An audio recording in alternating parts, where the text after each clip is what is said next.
नमस्कार साथियों, मैं डॉक्टर अमित त्रिपाठी लचर सनसनीखेज न्यूज में आपका स्वागत करता हूं और आशा करता हूं कि आप अच्छे होंगे।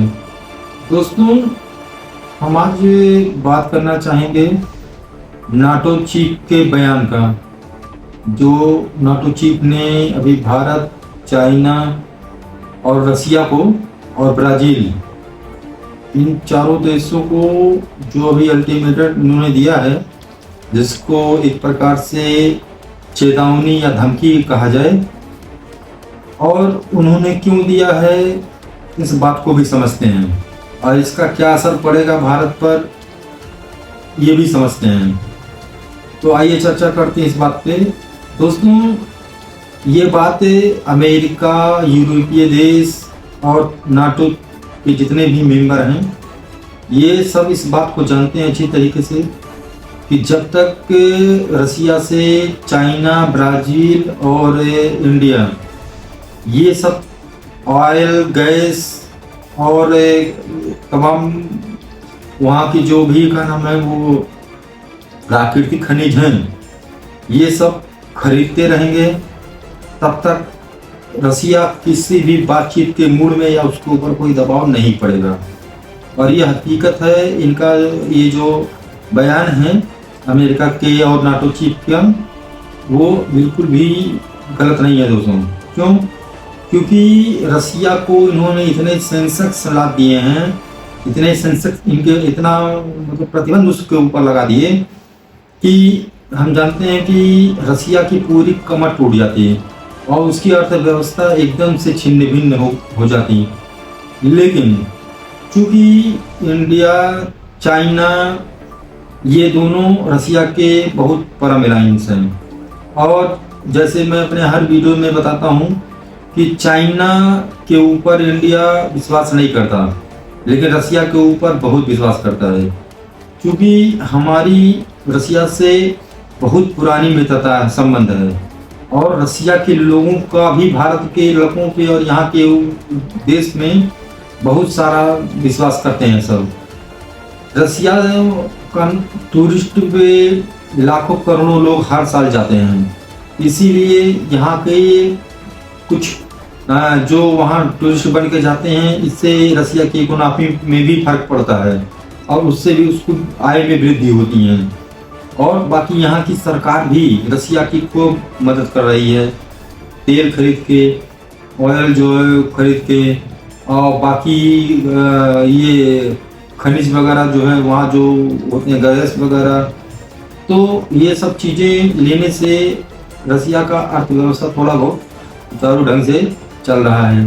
चाइना भी इंडिया से 2-3 गुना ज़्यादा वो ऑयल, कच्चा वो लेता है, गैस लेता है, कोयला भी वो लेता है, तो इसीलिए रसिया भी चाइना के उस पर थोड़ा डिपेंडेंस है। तुर्की भी लेता है, रसिया के साथ ब्राज़ील भी है। तो इन चारों पांचों देशों के आदान प्रदान से, मतलब ये रूस से जो है व्यवसाय करने के उसमें रसिया एकदम अपने जगह पर खड़ा हुआ है, एकदम मजबूती से खड़ा है, और मजबूती से खड़ा होने के साथ साथ अमेरिका की किसी भी दबाव में वो नहीं आ रहा है। और यही चीज़ें नाटो चीफ को, अमेरिका को और तमाम यूरोप के जो देश हैं, ये सारे लोगों को ये बात अखर रही है। यही बात उनको लग रहा जो का नाम है कि उनका जो फार्मूला सेक्शन वो जो का नाम है काम नहीं आ रहा है, क्योंकि रसिया को जो चीज़ें मिलनी चाहिए थी वो इन 4 देशों को साथ में बिजनेस करने से बढ़ रही है। और अभी दोस्तों कुछ दिन पहले ही एक रसियन अखबार में ये प्रकाशित हुआ था, जिसमें उन्होंने का नाम है खुद इस बात को कहा था कि अमेरिका अभी भी यूरेनियम रसिया से खरीदता है। अब सोचिए कि ये तो का नाम है, ये भी कह रहे हैं कि 100% टैरिफ जो है लगा देंगे। तो 100% टैरिफ लगाने से दोस्तों फर्क तो पड़ेगा। भारत का जो तेल व्यापार है वो भी थोड़ा काफ़ी महंगाई आ जाएगी, महंगाई होने से सामानों के दाम बढ़ जाएंगे, और चाइना पे भी इसका प्रभाव पड़ेगा। ऐसा नहीं कि चाइना पे प्रभाव नहीं पड़ेगा, चाइना पे भी प्रभाव पड़ेगा। ब्राजील पे भी प्रभाव पड़ेगा। तो रसिया के अभी उप विदेश मंत्री ने एक बयान दिया है कि देखिए, हम अमेरिका के चेतावनी को नहीं मानेंगे, लेकिन जो चीज़ें हैं हम किसी भी धमकी या किसी भी अल्टीमेटम से नहीं झुकने वाले हैं। हम आएंगे बातचीत के टेबल पे, लेकिन जब स्वभाव थोड़ा नर्म होगा फिर। और ये भी सही है कि रसिया भी एक सुपर पावर शक्ति है। अमेरिका या यूरोप के लोग जितना साल भर में बनाते हैं, उतना रसिया उसका दुगना तिगुना जो हथियार अपने वो देश में बना लेता है। तो वो तो मिलिट्री पावर है, इसमें कोई दम नहीं, वो कोई भी शक और उसमें नहीं करना चाहिए। लेकिन ये जो अमेरिका बार बार सबका चौधरी बना होता है कि सेक्शन लगा देंगे तो सब डर जाएंगे, ये होगा वो होगा, व्यापार बंद कर देंगे। लेकिन इन 4 कंट्रियों ने रसिया से ये सब परचेज बिजनेस करके और ये ऑयल और नेचुरल गैस खरीद के इतना बता दिया कि भाई आप ही की चौधराहट नहीं चलेगी, आप ही के नीचे जो है दुनिया नहीं चलती है। इसीलिए रसिया मजबूती के साथ खड़ा है। यही बातें इन सबको खटक रही हैं। और दोस्तों, इसीलिए ये लोग जो है आप रसिया के जो सहयोगी परम सहयोगी देश हैं, उन सबको ये धमका रहे हैं।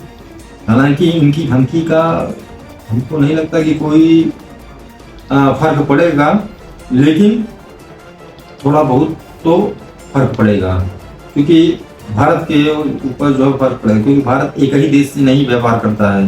तो इसीलिए भारत को सबको देख के चलना है। अब ये मोदी जी हमारे हैं, जयशंकर जी हमारे हैं, तो ये सारे लोग जो है अच्छी तरीके से जानते हैं कि कैसे किससे निपटना है, कैसे किस तरह से कैसे को डील करनी है। तो दोस्तों, ये बातें जो अभी हम अपने तरफ से जो शंका जाहिर कर रहे हैं, ये चीज़ें जयशंकर जी और हमारे मोदी जी अच्छी तरीके से जानते होंगे कि हाँ, ये करने से क्या होगा। तो इसीलिए दोस्तों, वो अपना दिमाग खुद उसमें सोच रहे होंगे। तब तक के लिए दोस्तों, हम फिर इस पे चर्चा करेंगे। और आगे जो है कोई भी वो करना हो तो कमेंट जरूर करें, लाइक करें, शेयर करें। तब तक के लिए जय हिंद, जय भारत।